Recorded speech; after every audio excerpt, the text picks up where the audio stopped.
죽음과 마주했을 때 배운 것 1편. 죽음은 삶의 반대가 아니다.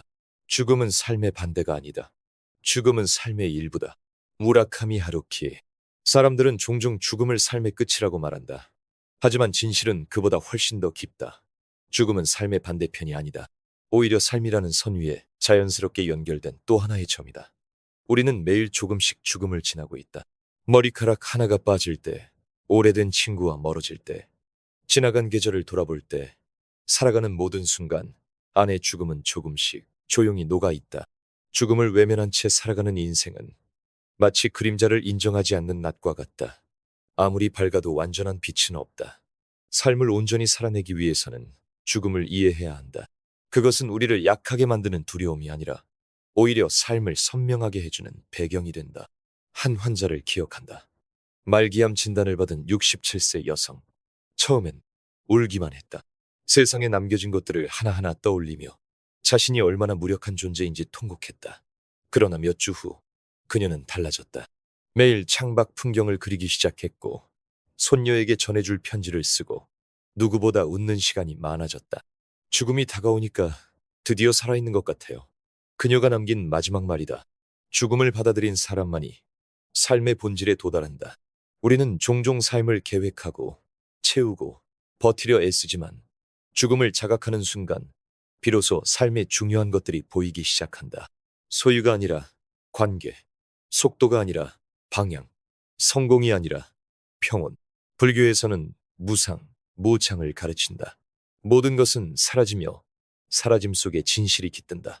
사랑도, 미움도, 명예도, 몸도 결국은 흘러간다. 이 진실 앞에서 인간은 겸손해지고 동시에 자유로워진다. 집착은 덜어지고 욕심은 맥이 빠진다. 그렇게 우리는 죽음을 통해 삶을 새롭게 배운다. 삶과 죽음을 이분법으로 나누는 사고는 인간을 조급하게 만든다. 죽음을 멀리 있는 적처럼 여기면 오늘의 삶은 언제나 준비되지 않은 상태로 남는다. 그러나 죽음을 삶의 일부로 받아들이면 오늘이라는 하루는 조금 더 온전하고 진실해진다. 언젠가 떠날 것을 아는 사람만이 지금 이 자리를 더 깊이 느낄 수 있다. 죽음은 사라짐이 아니라 변화다. 플라톤은 그렇게 말했다. 죽음은 존재의 끝이 아니라 한 형태의 끝이다. 형태는 사라져도 존재는 그 흔적으로, 기억으로, 영향력으로 남는다. 사랑하는 사람이 떠났을 때 그 사람의 목소리는 사라졌지만 그가 남긴 온기는 삶의 가장 깊은 부분에 여전히 살아있다. 죽음을 두려워하지 않는 것이 용기라면 죽음을 잊지 않고 사는 것은 지혜다. 삶의 끝이 있다는 것을 아는 사람은 지금의 하루를 더 정직하게 산다. 미루지 않고 덜 후회하며 조금 더 진심으로. 하루키는 왜 죽음을 삶의 일부라 했을까? 그것은 죽음이 있음으로써 삶이 비로소 삼다워지기 때문이다. 아무리 긴 여행이라도 끝이 있다는 것을 알아야 그 여정의 순간순간이 소중해진다. 아무리 찬란한 꽃도 시들기에 아름다운 것처럼 우리는 언젠가 사라질 존재이기에 더욱 빛난다. 삶은 죽음을 향해 흐르는 것이 아니라 죽음을 품은 채 살아가는 것이다. 끝을 두려워할 것이 아니라 그 끝이 있기에 지금 이 시간이 값진 것임을 기억하는 것. 그것이 죽음과 마주했을 때 우리가 비로소 배울 수 있는 첫 번째 지혜다. 이 편 죽음 앞에서야 비로소 진심이 된다. 모든 가면은 죽음 앞에서 벗겨진다. 세네카. 우리는 얼마나 많은 얼굴을 쓰고 살아가는가. 사회적 역할에 따라, 사람에 따라, 순간에 따라 표정을 조율하고 마음을 감춘다. 웃고 있지만 속은 타들어가고 괜찮다고 말하지만 마음은 무너져 있다. 그렇게 진심은 자주 숨겨진다. 때로는 애써서, 때로는 무의식적으로. 그 진심이 드러나는 순간은 안타깝게도 대개 마지막이다.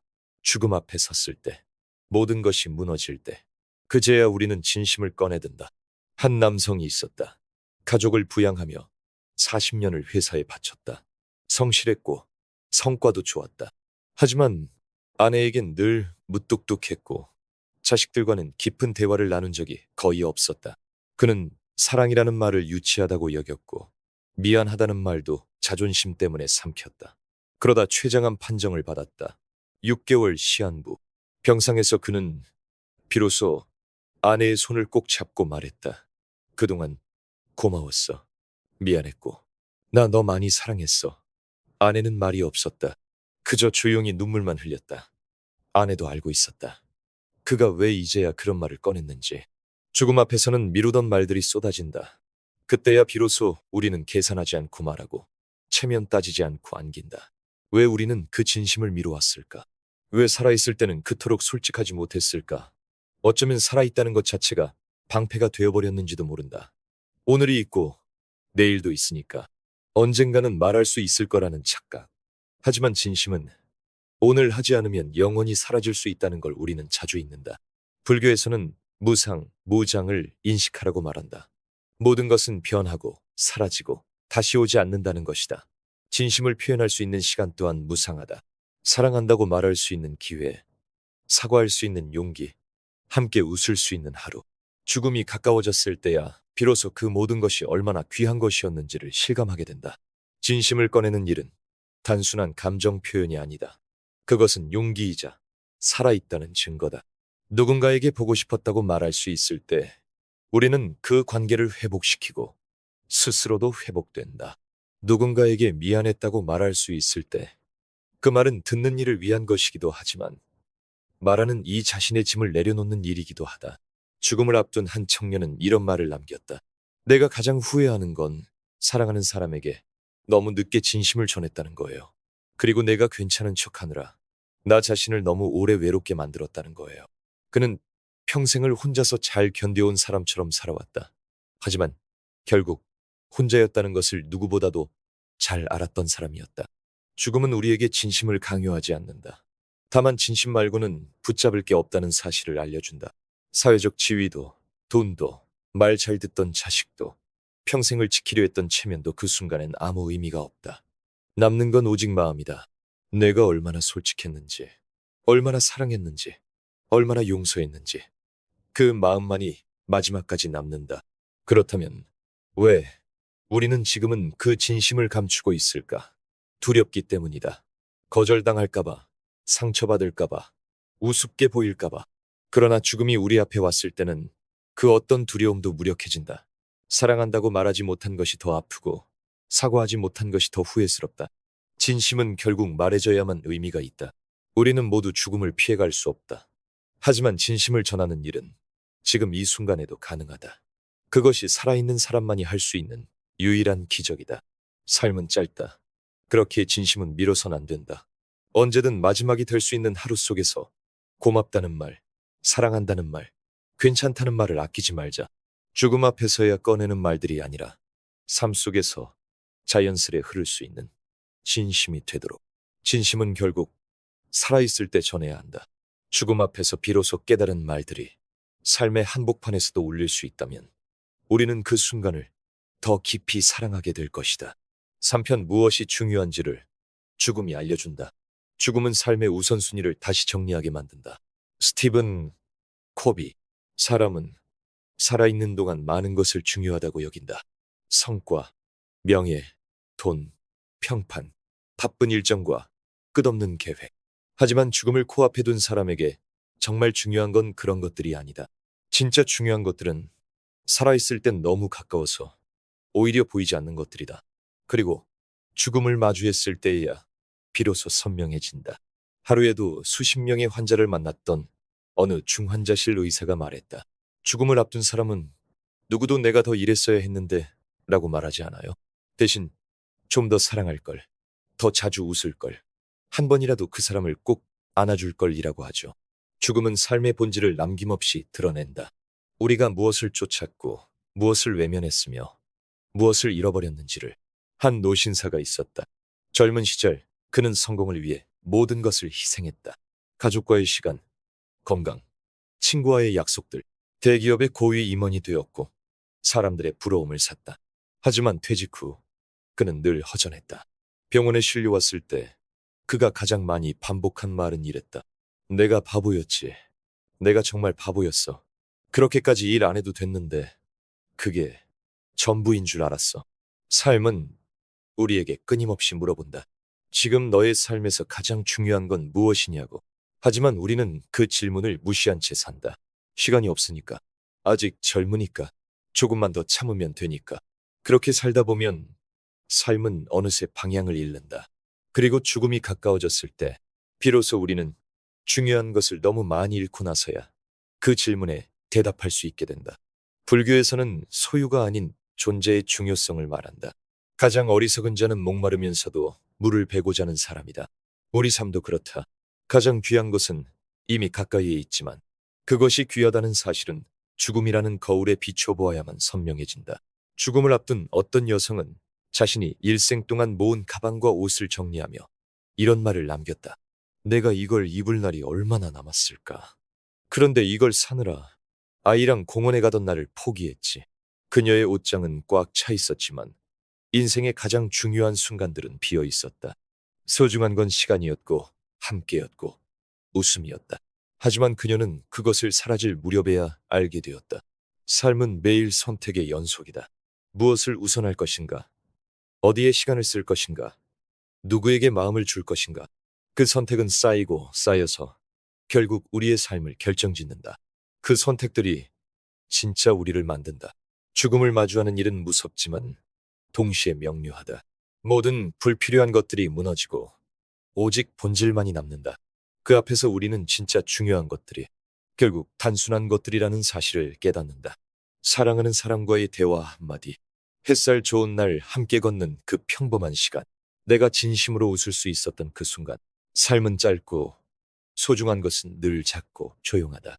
중요한 것은 대개 눈에 띄지 않는다.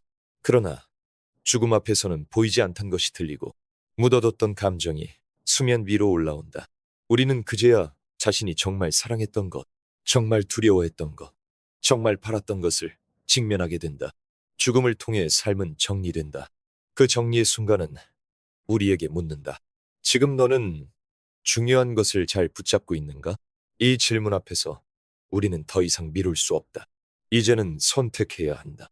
무엇을 위해 살아갈 것인지, 무엇을 내려놓을 것인지, 누구를 더 사랑할 것인지.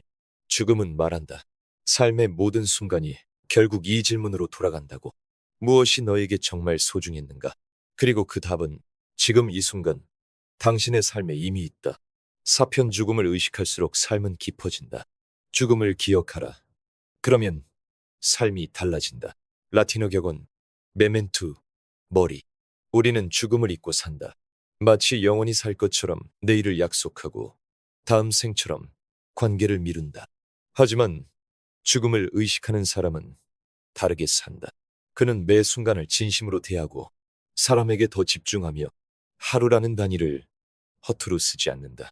죽음을 의식할수록 삶은 얕아지지 않고 오히려 깊어진다. 한말기 암 환자의 일기를 읽은 적이 있다. 아침에 눈을 떴다는 사실이 놀랍다. 창문을 열고 햇살이 들어오는 게 신기하다. 커피를 마시며 바깥을 보는 게 이렇게 감동스러울 줄은 몰랐다. 그는 죽음이 가까워졌기에 삶의 모든 디테일을 다시 발견하고 있었다. 살아있다는 감각이 이전보다 더 섬세하게 다가온다고 했다. 죽음을 알게 되자 그는 비로소 산다는 것을 제대로 느끼기 시작했다. 우리는 삶에 익숙해져 있다. 숨 쉬는 일, 걷는 일, 말을 건네는 일, 모든 것이 당연하게 느껴진다. 그래서 더 무뎌지고, 더 무심해지고, 더 급해진다. 하지만 죽음이 언제든 올 수 있다는 사실을 안다면 우리는 지금 누군가와 나누는 대화, 한 번의 눈맞춤, 잠깐의 따뜻한 햇살조차도 소중하게 여길 수 있게 된다. 불교에서는 사념처, 스년추라는 수행의 한 축으로 신념처, 곧 죽음에 대한 관찰을 강조한다.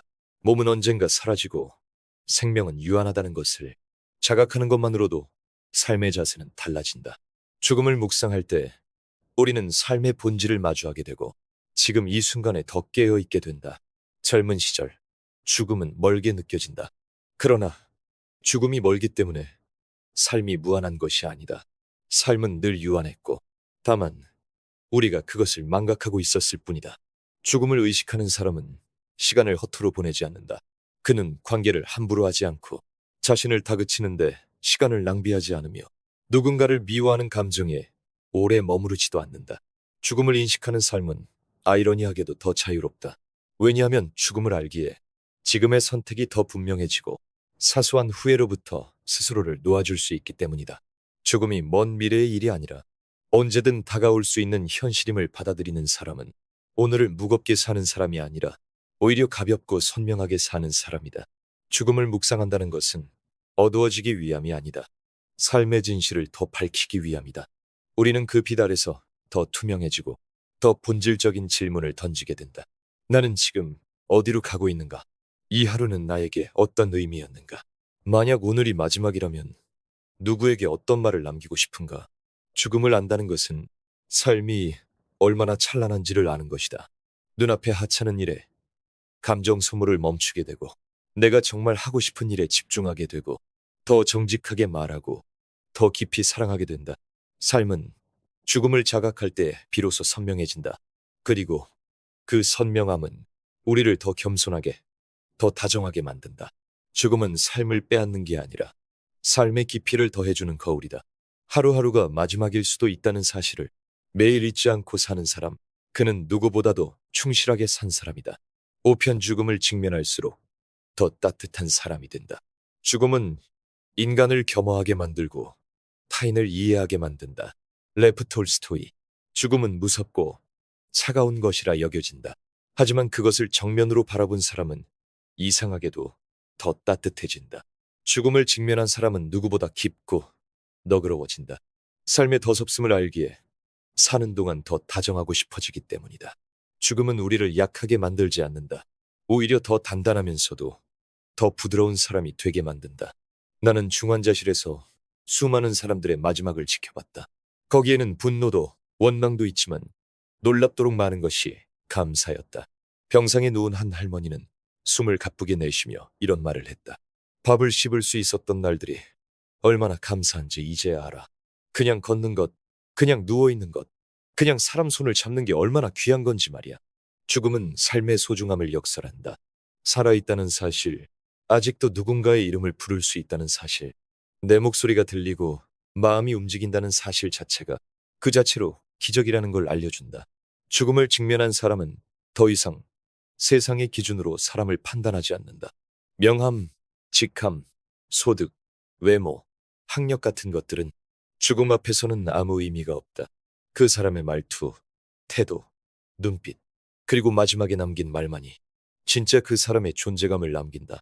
그래서 죽음을 자각하는 사람일수록 타인에 대한 판단이 느슨해지고 이해하려는 마음이 더 깊어진다. 한 말기암 환자가 이런 말을 남겼다. 사람들이 왜 그리 못되게 구는지 이제는 알 것 같아요. 자기 안에 외로움이 너무 많았던 거예요. 사실은 그 사람도 사랑받고 싶었던 거고 죽음을 코앞에 두고 그는 사람을 미워하지 않게 되었다. 오히려 더 이해하게 되었다. 죽음을 아는 사람은 미워할 시간조차 아깝다는 것을 안다. 분노는 지치게 하고 복수심은 결국 나를 병들게 만든다. 마음속에 오래 담고 있을수록 무거워지는 감정들 대신 그는 조금 더 쉽게 웃고 조금 더 쉽게 괜찮다고 말할 수 있게 된다. 죽음을 직면하는 일은 곧 마음을 비우는 일이다. 붙들고 있었던 원망, 억울함, 질투, 후회, 그 모든 것들이 손바닥 위에 먼지처럼 흩어진다. 대신 남는 건 따뜻함이다. 진심을 담아 사랑해라고 말하고 눈을 맞추며 수고했어라고 말해주는 그 짧은 순간들의 위로. 불교에서는 자비, 스베를 깨달음의 핵심이라 말한다. 죽음을 깊이 관조한 이에게 자비가 피어난다. 그 자비는 교조적인 것이 아니라 아무 말 없이 곁을 지켜주는 그 손길 같은 것이다. 살면서 점점 사람에게 너그러워지는 것, 누군가의 고통을 내 일처럼 느끼는 것, 그것이 바로 죽음을 아는 이의 마음이다. 죽음을 의식한 사람은 하루를 아무렇게나 보내지 않는다. 그는 다투고서도 오래 미워하지 않고 사랑하는 사람에게 부끄럽지 않게 말하려 노력하며 무심한 하루에도 감사의 마음을 놓치지 않는다. 그는 다른 사람보다 더 많이 가진 사람이 아니라 더 깊이 느낄 줄 아는 사람이다. 죽음은 우리에게 이렇게 말한다. 너는 언젠가 사라질 존재다.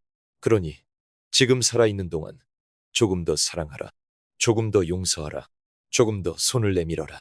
그 말은 우리를 나약하게 만들지 않는다. 오히려 삶을 단단하고 부드럽고 아름답게 만든다. 죽음을 직면할수록 우리는 더 따뜻해진다.